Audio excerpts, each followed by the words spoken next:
the future will bring, no man can say. But one fact is certain. Mankind stands at the crucial crossroads of history, the threshold of a new era, the atomic age. For the people of the U.S., skilled in the uses of science and technology, the atomic age is profoundly significant. Across a continent enormous in its agricultural potential, Americans have drawn from the earth a rich bounty, have built great cities, have reared towers into the sky, have spun intricate networks of highways across the land. By the application of science, industry has grown increasingly productive, making possible a good way of life. With assurance, Americans look with an abiding faith to the future. For many, citizen and scientist alike, atomic energy means the promise of a more abundant life. But for many another, the atom is a threat, an evil promise, the paralyzing panic of our time. Thus, to answer the perplexing question of the atom and its implications, the people have turned their attention to the forum of public affairs, have sought to search out realities, to find the facts, or to listen to men of science, like Dr. Jeremiah Morley, famed geologist, the embattled founder of the now defunct Society to Save Civilization. It was Morley who told a Los Angeles audience that a series of atomic explosions, either accidental or deliberate, could set off a chain reaction to annihilate every man, woman, and child on the face of the earth. It could cause the death of every living thing. In a gloomy report, Morley took a dim view of history, recalled the tragically repetitious story, the decline and fall of all past civilizations. Said Morley, modern civilization could, by the phenomenon of atomic fission, be brought to dust and ashes. For example, if an A-bomb were detonated at the Empire State Building, the area of total destruction would cover an area of 2 miles. Now, since the A-bomb is already obsolete, consider the area of total destruction of an H-bomb. And science has promised us bombs 1,000 times more powerful, poisoning with radioactivity all the air and water of this earth. This could mean not only the end of our own civilization, but the very possibility of any future civilization. What are we going to do about it? I'll tell you what I'm going to do about it. I have a plan to preserve human life on this planet. I hope you will join with me in carrying it out.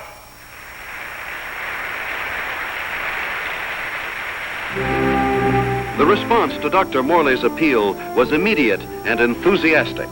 The Society to Save Civilization was set up. To its headquarters flocked amateur do-gooders and professional scientists. From them, Morley chose a staff of experts. Dr. Max A. Bauer, eminent geophysicist, ousted by Hitler from the University of Munich in 1933. Dr. James Paxton, metallurgical engineer, twice winner of the McKenna Scientific Award. Joan Lindsay, medical doctor and ardent feminist, who, for her research in biochemistry, was named winner of the annual award by the American Confederation of Women Scientists. Dr. George Coleman, authority on soil conservation. And Andrew Ostengard, sandhog, explosives expert, Marine veteran of World War II. It was this team, qualified each in his own way, that helped set in motion Morley's audacious project, a daringly planned program, which he took 3 months later to the board of directors of the Carlyle Foundation. And so my colleagues and I believe that humanity can escape annihilation, can find a temporary haven, a promise of hope that, come what may, life can be sustained deep within the earth itself. Far below the surface, we shall seek a natural, a geological shelter. We have a team ready for the effort. All we lack are funds. Can we get them from your foundation? Dr. Morley, I believe it would expedite matters if I were to ask the questions. We're laymen, you know. First of all, isn't the inside of the earth solid? The interior of the earth is made up of vast caverns and air pockets, joined by natural avenues leading from the surface. Natural avenues? Funnels and fissures. Such a fissure lies within the world's largest extinct volcano at Mount Nelly. That is where we intend to start our journey. Well, these funnels, how far down do they go? Hundreds of miles, perhaps thousands, to the very core of the Earth. But isn't the inside of the Earth, the very core, a molten, fiery mass? To the contrary. The latest body of theory holds that the inside of a sphere, such as the Earth, is cooler than the temperature at its surface. And how would you traverse these thousands of miles? Dr. Coleman, the perspective drawings, please. This is a cyclotram. A what? It's an amphibious conveyance based on the principles of an ovoidal bathysphere. A what? Like a submarine, with the mobility of a tractor. Its head contains a burrowing device, and its walls can withstand extremes of temperature and pressure. But even with the cyclotram or the bathysphere or the whatnot, how do you know you'll be successful in finding this underground haven? We don't know, but we must try. There is no other alternative, no other course, no other hope of keeping the spark of life alive. And the cost?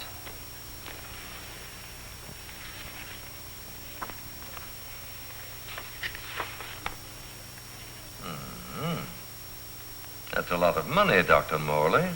Well, surely you don't expect... But we do. I know you and your committee mean well. Mean well? Next you'll be calling us starry-eyed idealists. Dr. Lindsay, you're out of order. The whole world is out of order. And I suppose you and your associates can set it right? We couldn't have said it wronger if we tried. The appropriation was denied. To carry on his work, Dr. Morley issued repeated appeals to the members of the organization. It failed. And so, last week, the Society to Save Civilization was itself extinct. And one of its leaders, of Professor Jeremiah Morley and his enthusiastic colleagues. Where were they headed after a year of devotion to a lost but spectacular cause? To newsreel reporters, Dr. Morley had only this to say. We have no plans. We have no hope.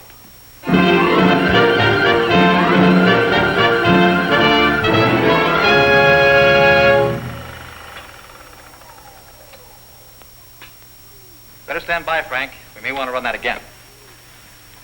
Well, gentlemen, what do you think? It's like asking a man what he thinks of his own obituary. I thought you'd like to see it for its release in case you had any objections. Now he thinks of our objections.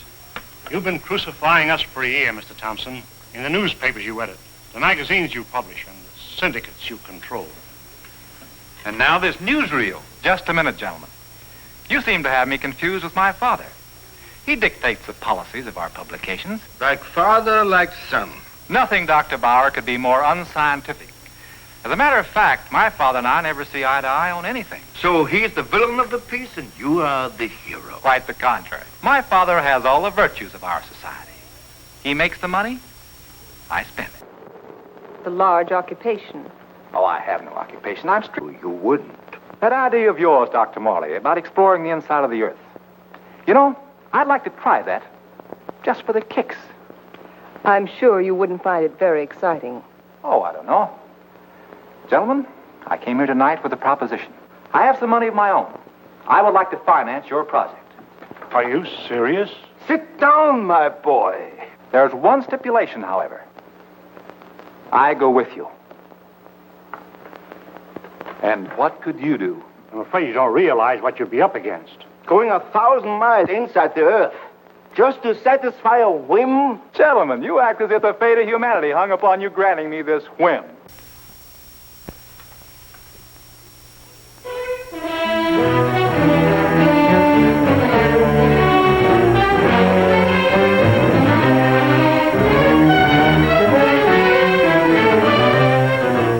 Plans for the expedition are being completed ahead of schedule. And Morley is pleased with our progress. The cyclotram nears completion. Adequate nutrition in concentrated form has been perfected. And for an auxiliary water supply, the Sloan H2O condenser will be used. By the study of our laboratory animals in a new environment, we expect to gather important scientific data. At last, the cyclotram is ready to be loaded aboard the SS Aurora.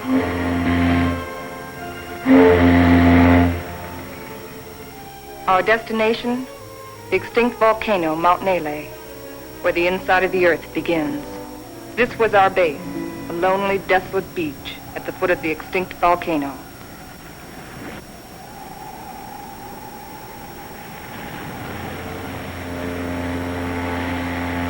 Well, let's go.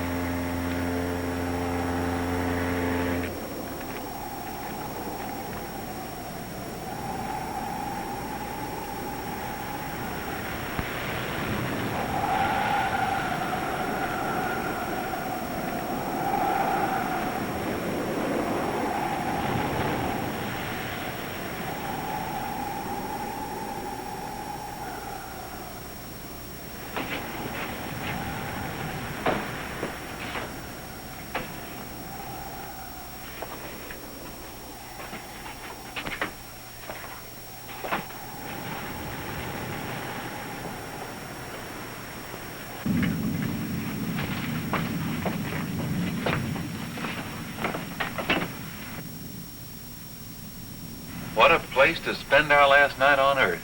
You sound like we'll all be dead in the morning. It's a possibility if we stay here.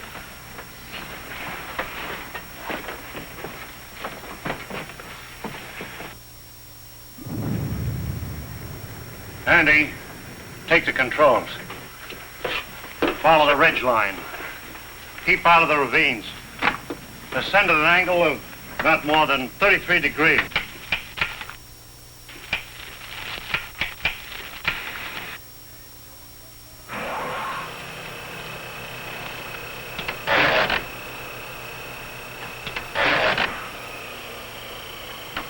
Something's wrong.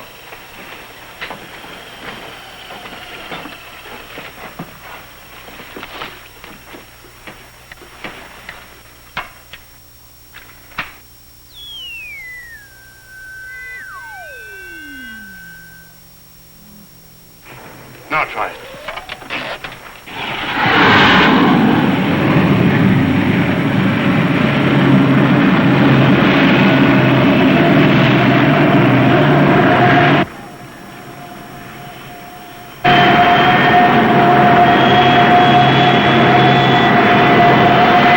Sustain 2,000 RPM. Follow our chart plan, R4. Check.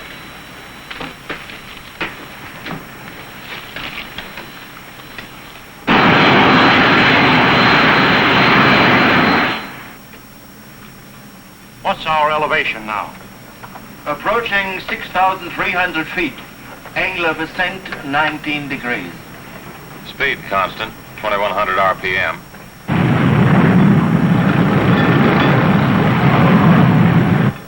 I wonder how long this iron lung is going to hold up. You can still beg out. Ah, you can't get rid of me so easily. Give me a reading on the forward rotational unit. We're up to 9,000, climbing at 24 mph. Angle 31 degrees. At that rate, we'll make the summit in 4 hours.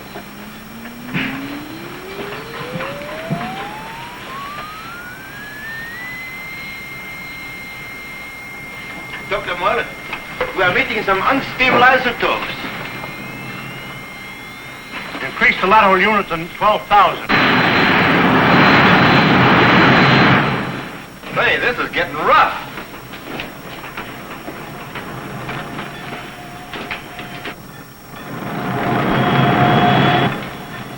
We're approaching position R4. Our computations show an error of less than plus 0.14. Good.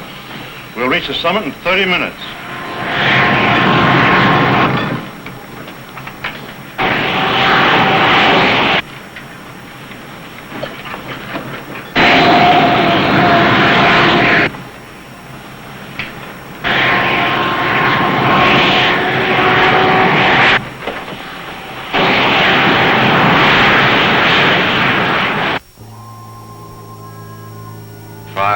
And 27 minutes. Excellent. 33 minutes ahead of our estimated schedule. We'll make a final check of our position before we enter the crater.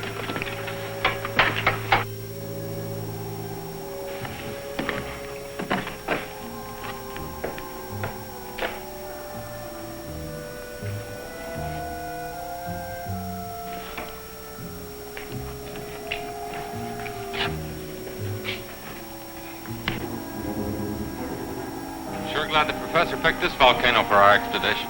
Maybe this one could come to life, too. No, not a chance. No bet on it.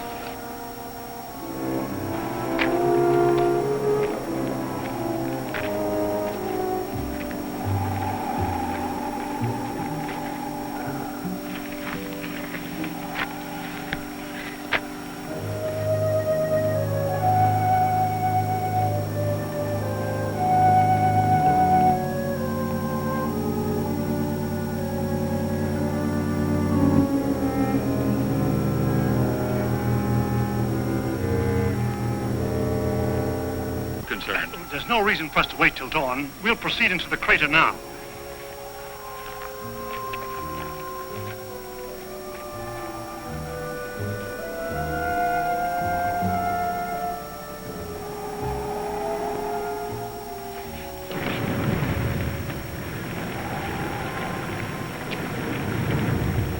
Just one last look at the earth. Yeah. What a way to remember it. Follow the downward spiral. Keep to the inside ledges.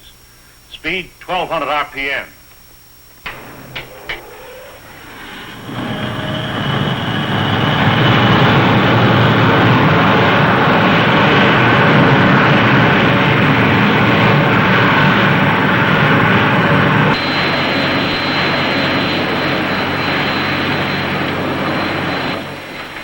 Brother, it's really black out there.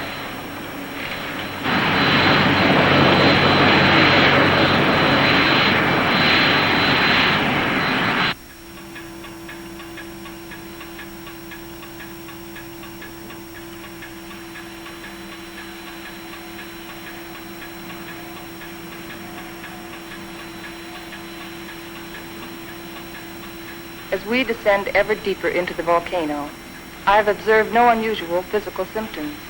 Paxton seems withdrawn, irritable, but with such an annoyance as Wright Thompson present, the condition may not be considered abnormal.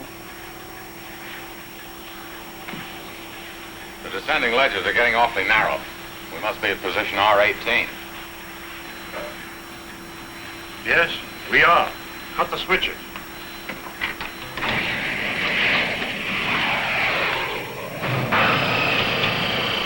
We'll be doing some hiking now. Better have some breakfast.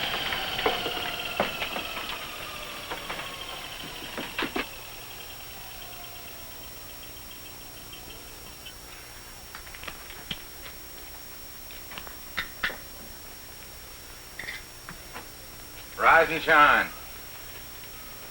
Morning.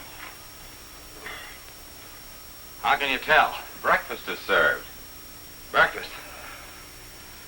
Well, I've always said there's nothing like starting off a hard day's work than with a good breakfast.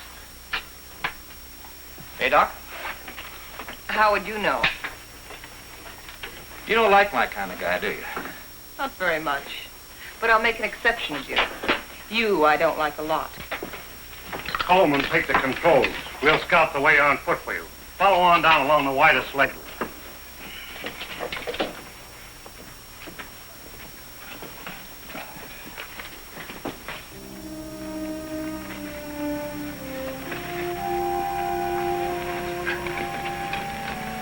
Watch that, it's loose.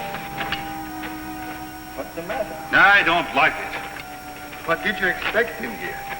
A Garden of Eden? I'm not talking about volcanoes. I mean Wright Thompson. He doesn't belong here. None of us belongs here. We're doing what has to be done. He doesn't feel that responsibility. He's just a useless piece of excess baggage, a selfish thrill seeker. But without him, there'd be no expedition. Pardon me.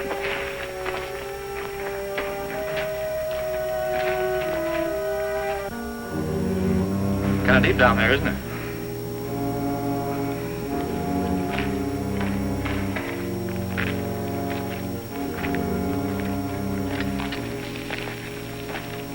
Nice friendly bunch, those scientists.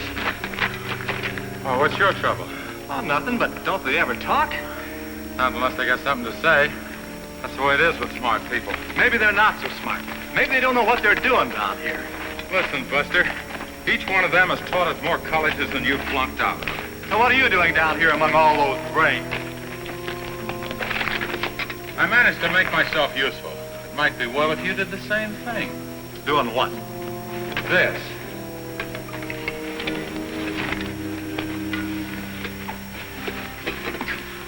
You lead the way for a while.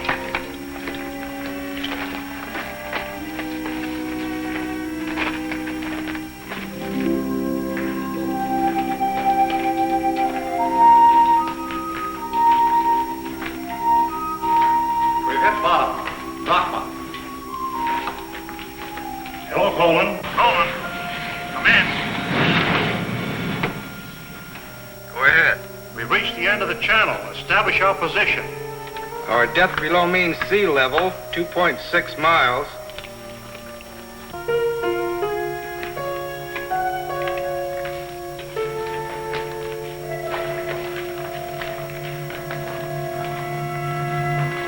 The Angstrom Underground Geological Expedition reached this point June 12, 1938, and was unable to proceed further. Why anyone who follows us should want to go further, we do not know, but we assume that they have good reason for doing so. Good luck.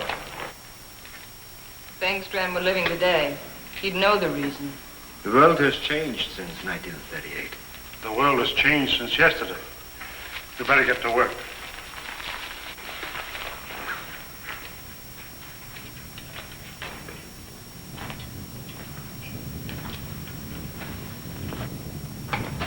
Look! That's pressure from the other volcano. We'll have to work this side.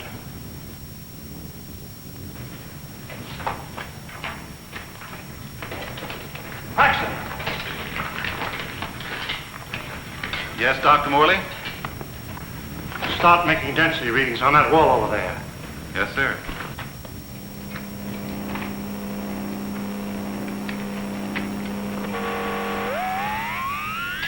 This is it, the point of least resistance. Okay, Andy. I'm ready. We'll all go back to the cyclotram.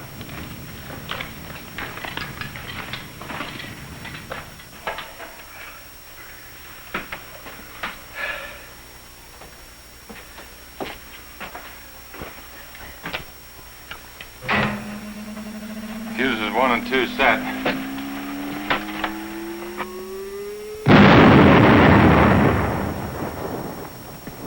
I wonder what we'll be running into. There's only one way to find out.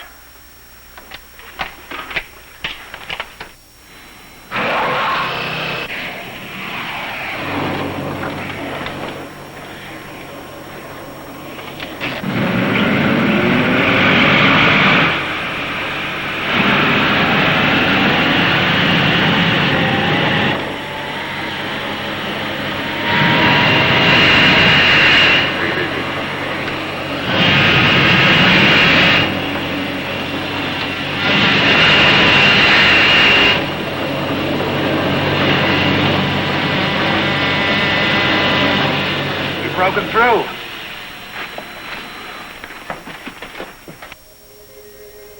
Looks like a tunnel. So far, so good. Put on your gas mask just in case. Coleman, we'll set the pace. You follow along with the cyclotram.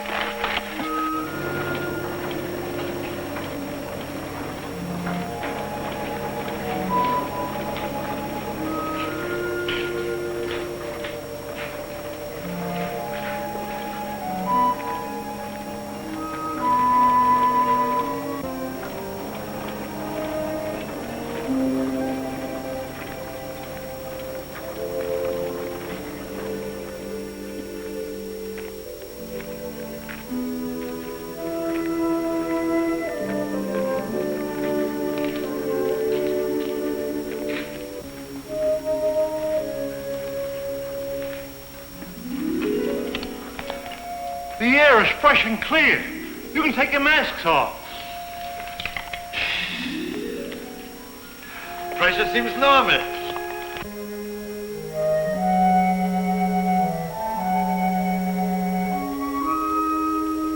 I wonder where it leads. That's exactly what we're going to find out. Lead the way, Andy.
How did it all happen? Long time ago, the earth above was covered with water. And when the sea vanished, it left great limestone deposits behind. Was all this limestone? Yes. And then the water gathered in underground streams and carved out the soft limestone. Drop by drop, year by year, the water dissolved the stone. Each drop carried a tiny particle of sediment. That's what formed these columns. About an inch every 1,000 years. Well, how long did this whole process take? About 200 million years. Hello, Coleman. Coleman, bring up the tram. We'll proceed from here.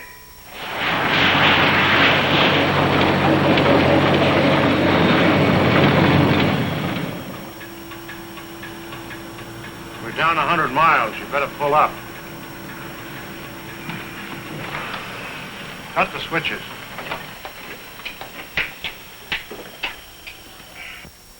It's funny.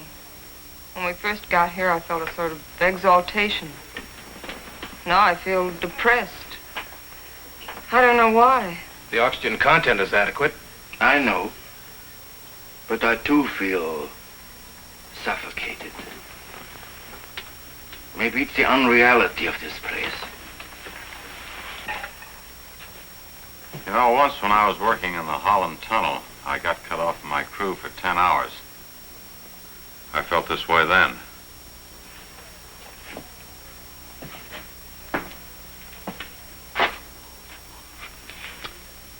I think I know what it is. It's loneliness. It's a feeling of a person away from people.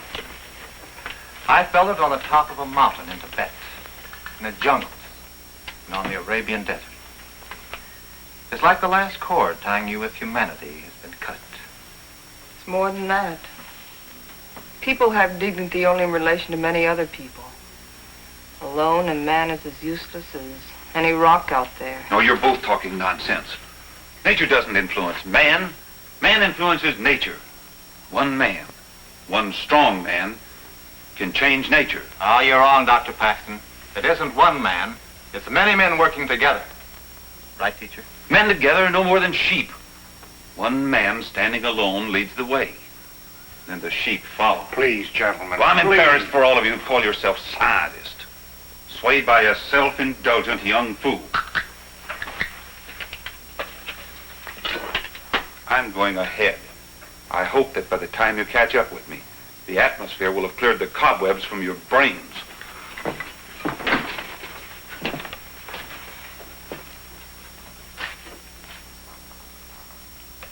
I'd better go with him.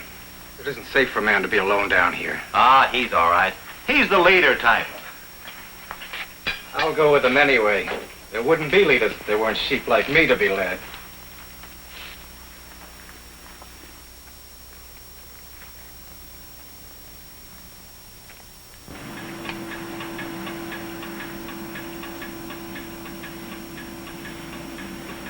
I still don't see any sign of Paxton and Coleman. Well, keep going.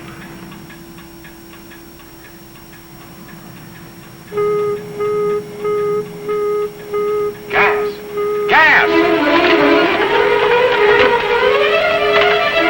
Paxton and Coleman. They forgot their gas mask.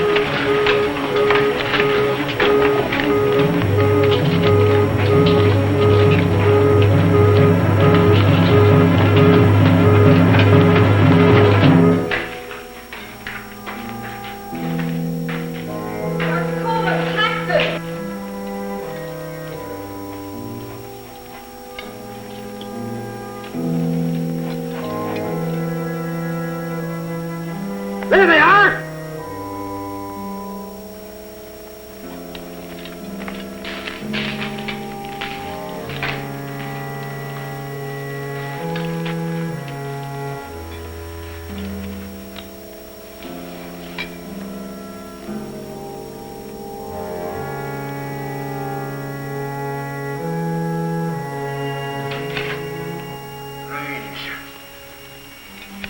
Digging a grave 110 miles under the earth.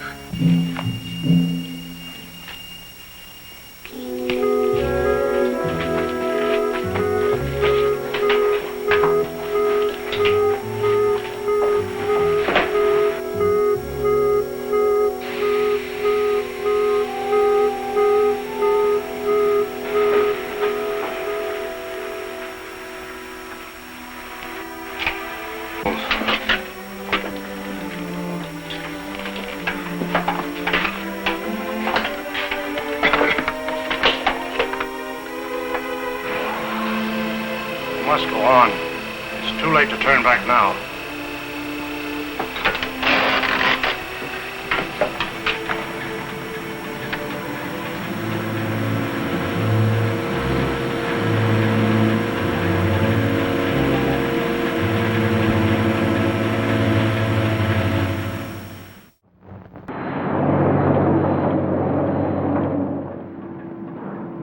No.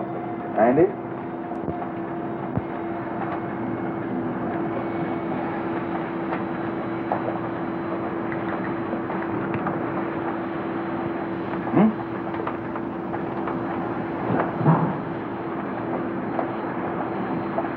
All right, now I'd give $1,000 for a good hamburger.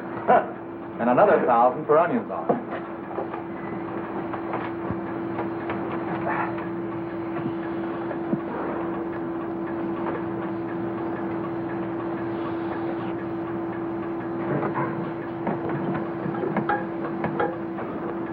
Dr. Morley, our water supply is...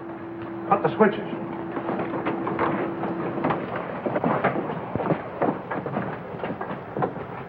Polluted by the gas fumes. Yeah, somebody left it open. Back there just before Paxton and Coleman took off. I guess I forgot to close it. Oh, you... Andy! It was an accident. An accident? We may never find water again. Now I suppose you'd give $1,000 for a glass of that. Andy, there's a job to be done. We've got to find water fast, and in this area. Yeah, I know. We got about a chance in 1,000 of finding it.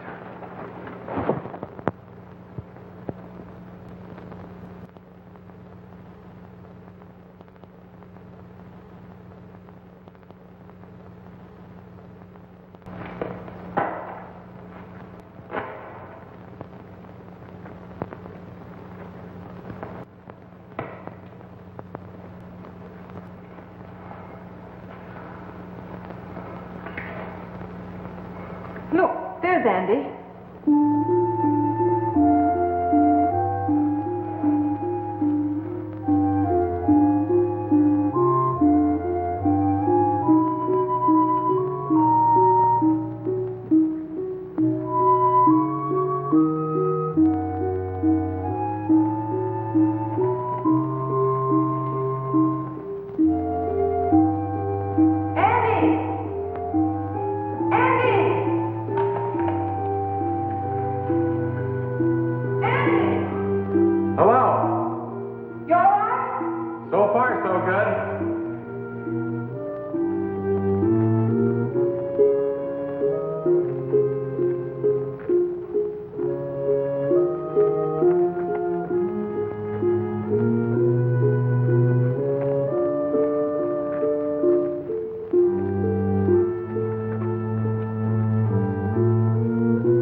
No water here!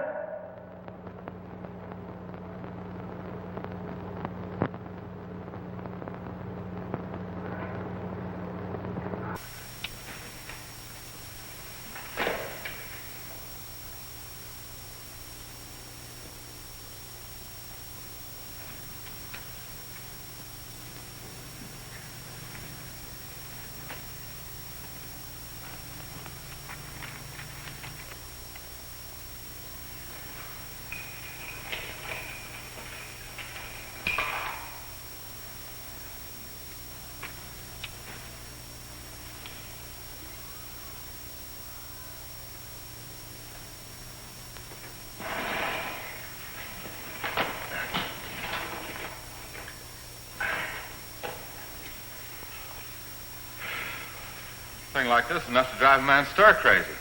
It's no use. 240 miles inside the earth. Yeah, and no water.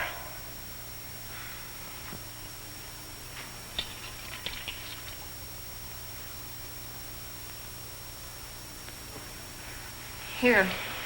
I've been setting it for the animals.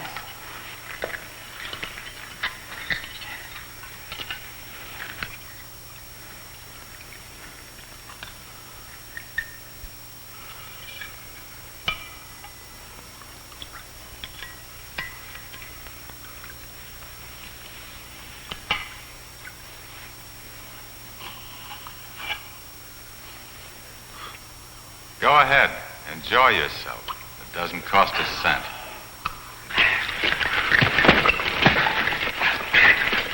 Stop it! Andy! This is ridiculous. We have something larger at stake than your personal petty feuding. Now, you two can come with us or stay here and kill each other. I'm going after the cyclotron. Never mind. I'll go get it.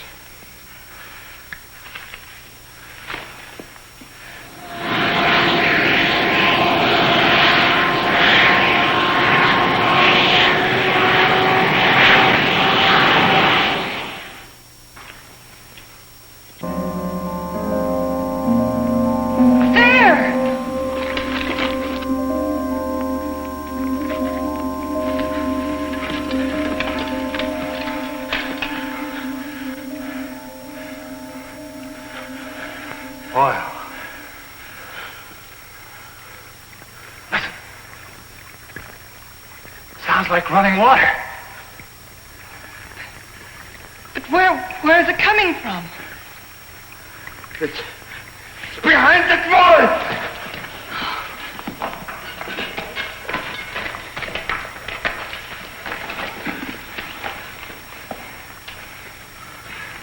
It is running water. Well, why don't we go through the wall of the cyclotron? No.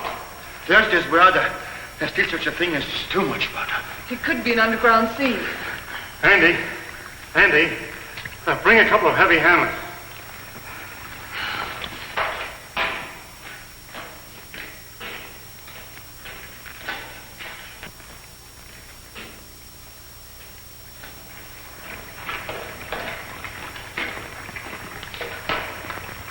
What's up, Professor? We think there's water behind that wall. Try breaking it in. Sure.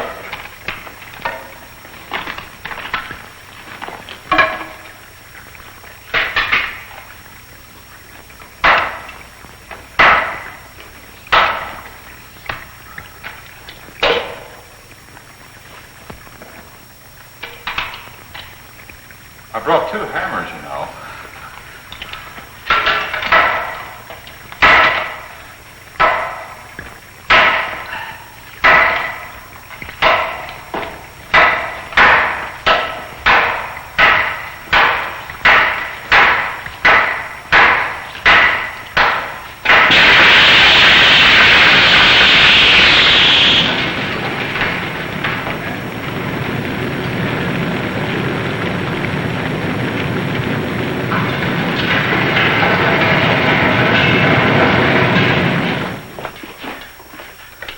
Come in here. Let's take care of that arm.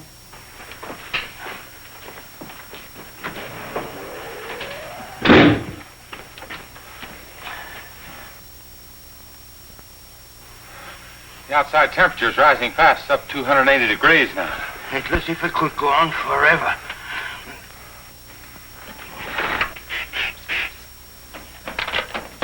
Hold it out there.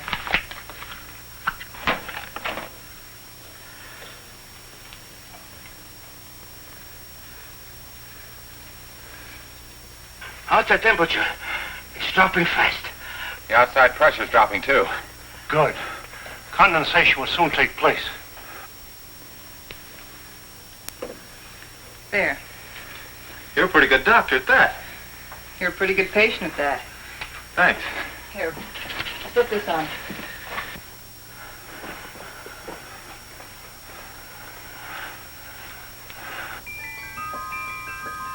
It's water. Look. Look at it. It's water.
Joan, are you all right?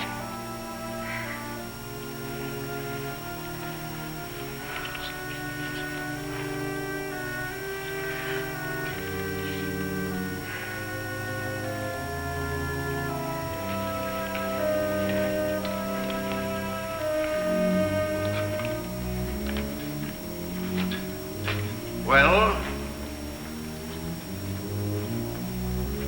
what shall we do now?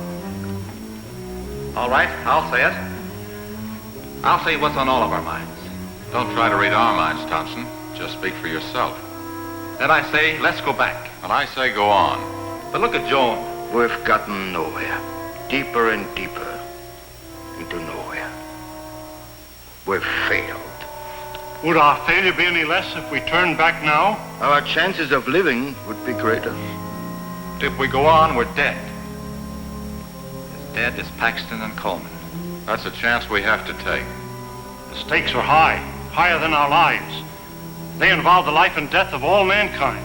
That's a great speech, but I won't buy it. All right, let's put it to a vote. Thompson? Go back. Andy? Go on. Bauer?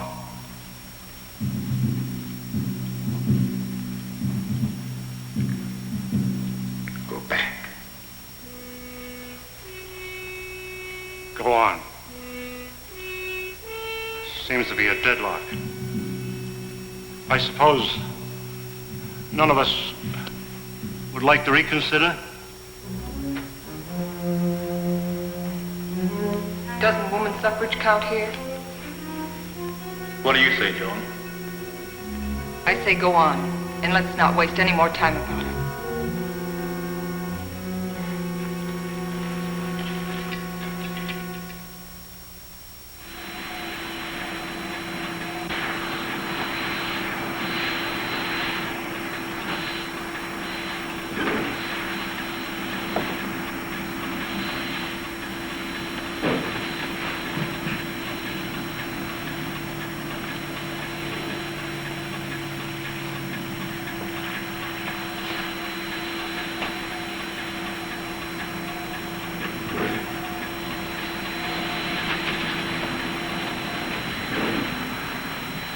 How are those burns coming along? Good as new.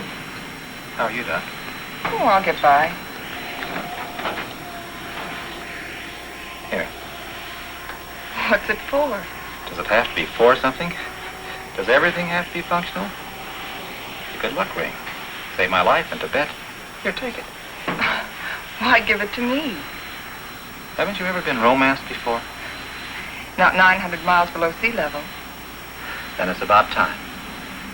If there were any flowers around here, I'd pick them for you. There's a highly scientific theory which states that if any man and any woman are cast away anywhere for any length of time, sooner or later they think they were in love. That's what's happened to you. If that theory has any value, it should apply to you. Does it? No. Well, I guess I need a little more time. We'll talk about it later.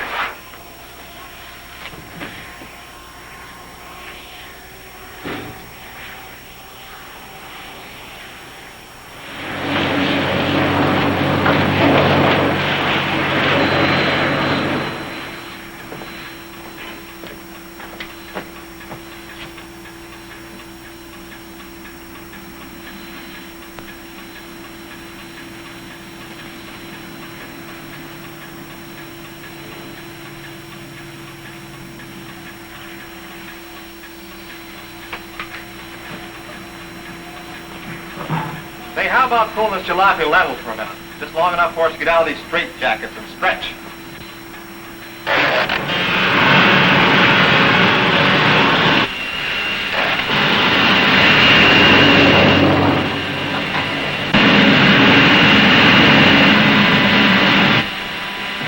How much longer is it going to be like this? Oh, right. What difference does it make? Plenty. If it's going to be like this the rest of the way, why go on? Why waste time? That shouldn't make any difference to you. You've never done anything but waste time. Listen, you meathead. Just because you're a sandhog that likes to go grubbing around in the ground. And you're a mountain goat with his head in the clouds. Stop it, both of you! I've had enough of this. What happened? I don't know. It's not water.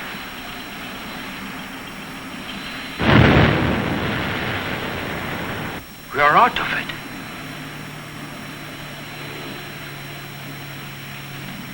This might be what we're looking for.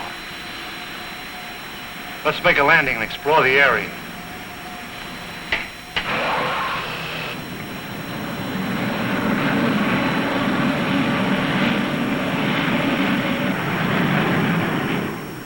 It's got a high calcium content, but it's drinkable. Hey! Look what I found.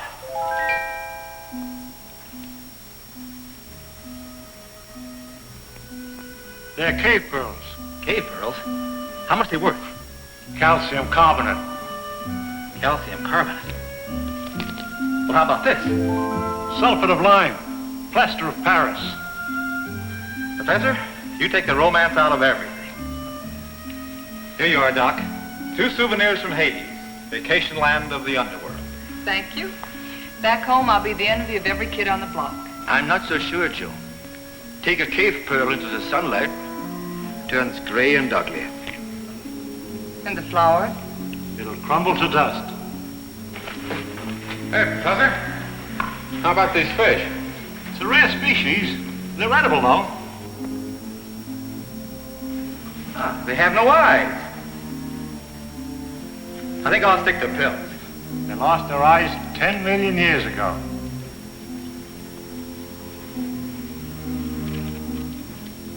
What kind of a place is this? Flowers that crumble to dust in your hands. Stones that look like pearls. Fish without eyes. Nature sure a practical joker. I suppose you could have done better? 10 million years, I couldn't have done worse. Morley believes this is the shelter we've been searching for. A valley of shadows where light can be sustained. A shelter for humanity. And yet our morale is very low. What do we want? A ray or two of sunshine? A change of seasons? Starry nights? In this graveyard, Morley thinks we can build a new life right here. You mean this is what we're looking for? You'll get used to it. Well, who wants to get used to it? Why don't we go on? A little further. But we've come 1,100 miles already. How can you measure what we've been through in miles? I say let's go back or go on. But this is no place. What is your wish? We've come so far, let's go on.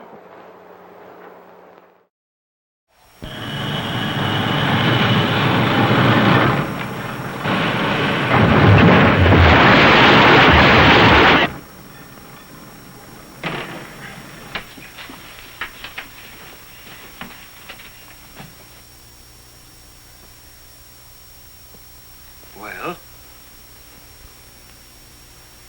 which way do we go?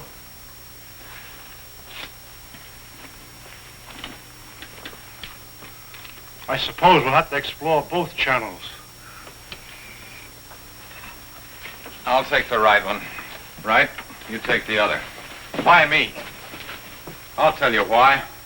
I'm sick of taking your orders. That's the trouble with you, Thompson. That's all you do is take, you never give. Without me, there wouldn't have been any expedition. Well, that's not enough. It's time you gave something yourself and not your pocketbook. Andy. We might as well get started.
And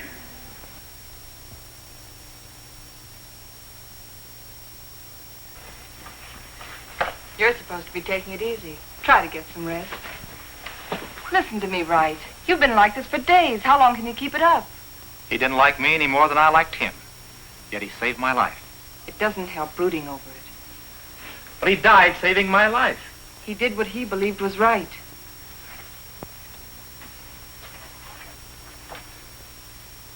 My trouble was, I never believed in anything. You can start now.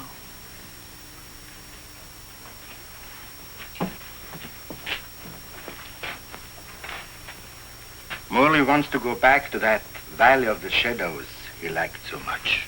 Well, it's better than this. But it isn't good enough. What do you want to do? I too want to go back. But all the way back. Now that Andy's dead. Now that Andy is dead, we've got to go on. We've got to, until we find what we're after. If we fail, then we can talk about going back.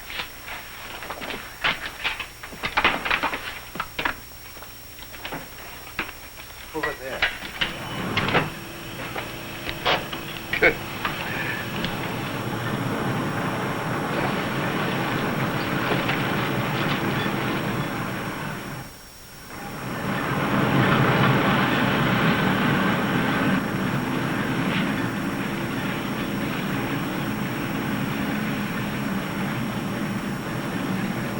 This must be a continuation of the other river.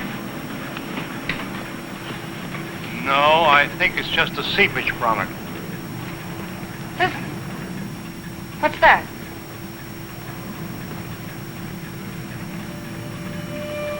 Look! It's like daylight.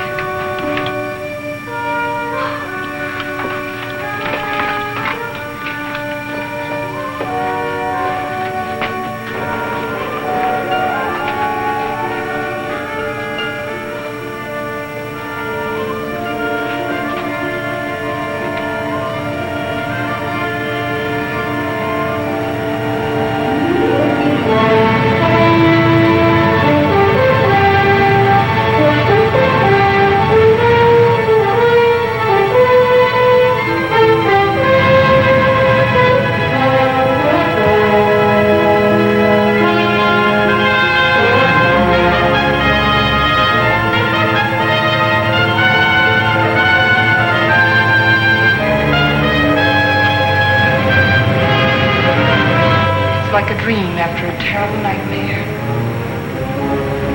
I think we found it.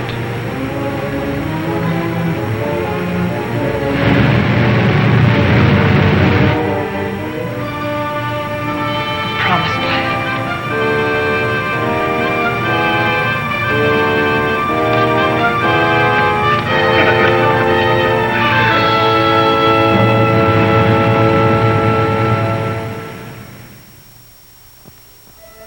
We have discovered a vast and radiant cavern deep within the earth. Along the shores of this incredible cave lies a great underground sea, gathering up the waters of the earth. A strange, sunless light is reflected from the phosphorescent dome. The glowing peaks are weathered and sharp, and the gullies deep. The wind is soft, and the climate pleasant. Vapors rise up into the bright dome, forming luminous clouds.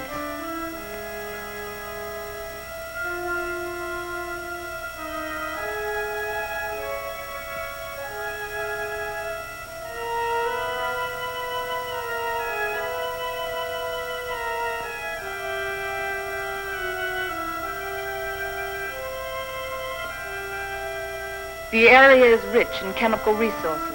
That means power and industry, according to Bauer. And Wright says a real estate boom is on.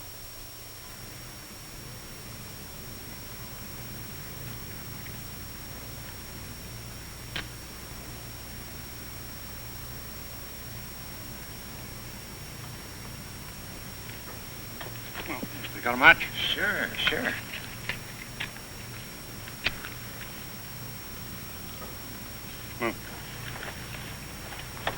How you coming, Professor? Uh-huh. Still feeding those rabbits? They eat like pigs. Small wonder. They're expecting in a couple of weeks. All of the rabbits? No, silly. Just the lady rabbits. Tell me more. Here. Make yourself useful. Get some more water. Explorations and surveys of the surrounding area continue. Morley and Thompson have set out toward the southeast to investigate the land and its potentialities.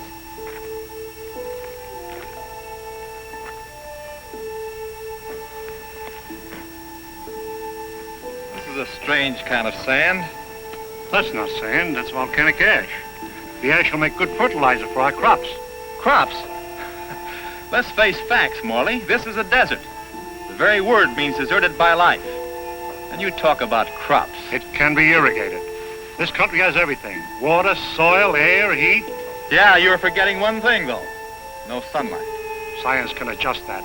Crops can thrive without sunlight. Perhaps. But can we?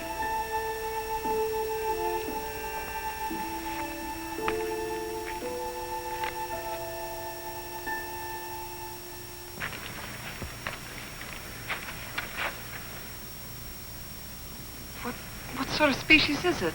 It's the fossil remains of a species of lungfish. He breathed by means of both lungs and gills.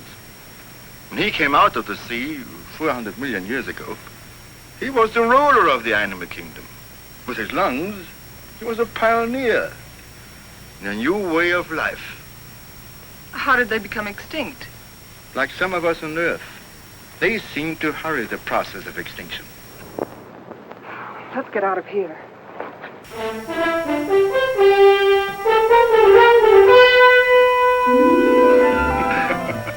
What's the matter? You act like you swallowed a canary for breakfast. This is the day, right? This is what day?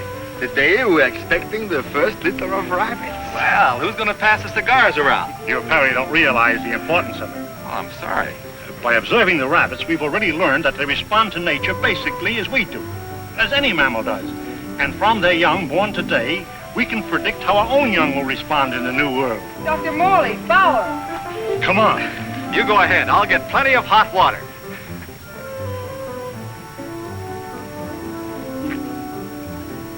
Well, how many boy rabbits and how many girl rabbits, huh? What's the matter?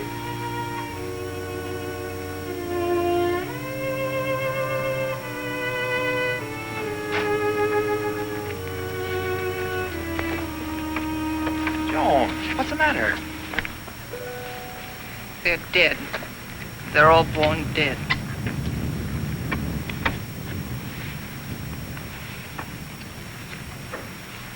I can't understand it. Why? Why? There must be some cause, some biological reason. We've been searching for causes. Our investigations have been checked, tests rechecked. Examination of genetic tissue proves that all experimental animals born here are sterile.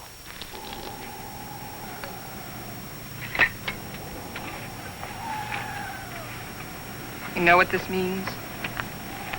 This new world. A haven for the dead. This is the end of the line. Now we know that the human race cannot reproduce itself in this underworld region. It appears our mission is a failure. Then we can't stay here. At least one generation could. And after that, what? The end of humanity. That I won't accept. Neither can you run away from facts.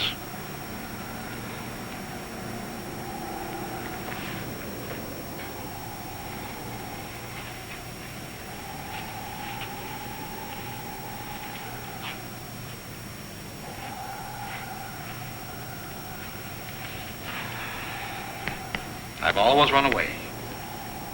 Climbing mountains. Trying to prove something. I don't know what.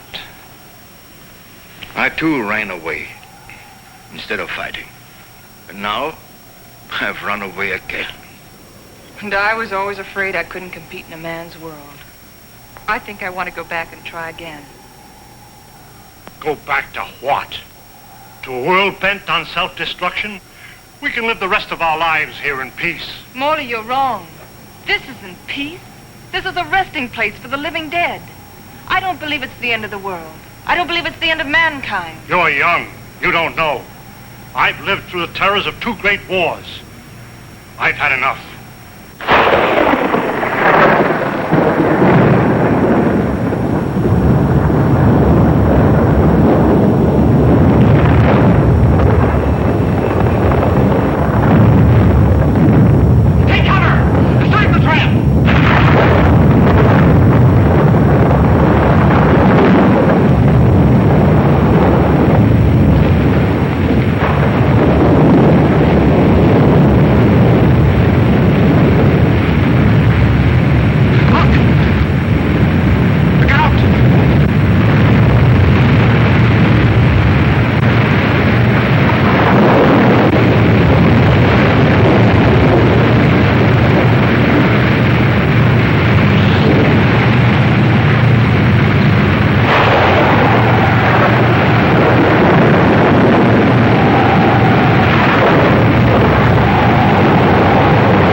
Take over.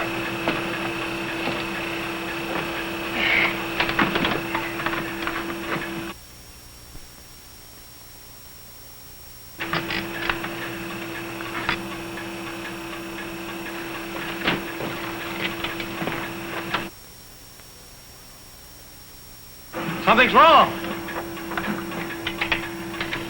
Something's pulling us down.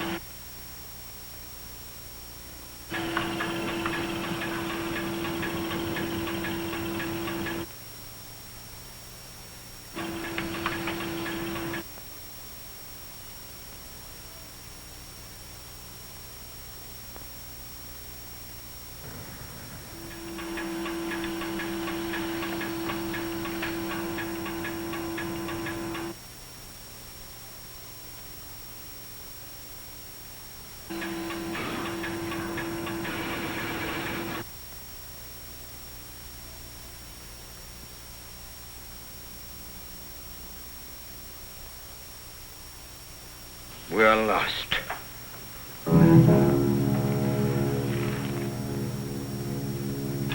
We're in a blind alley.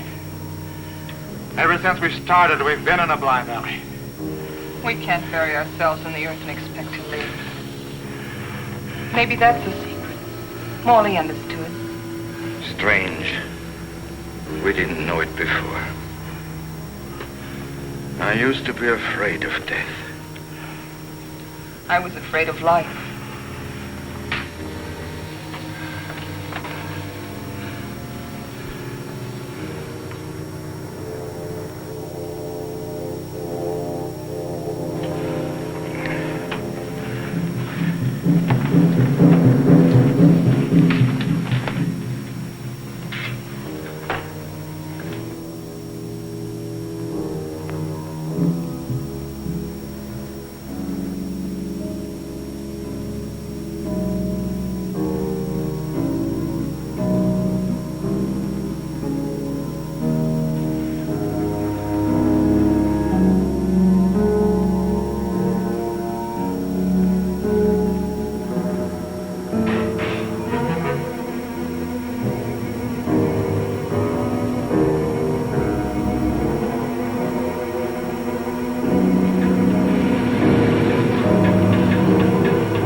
below the level of the underground sea. We found a channel to the upper ocean.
Please like and subscribe for more classic films. I feel like I'll live forever.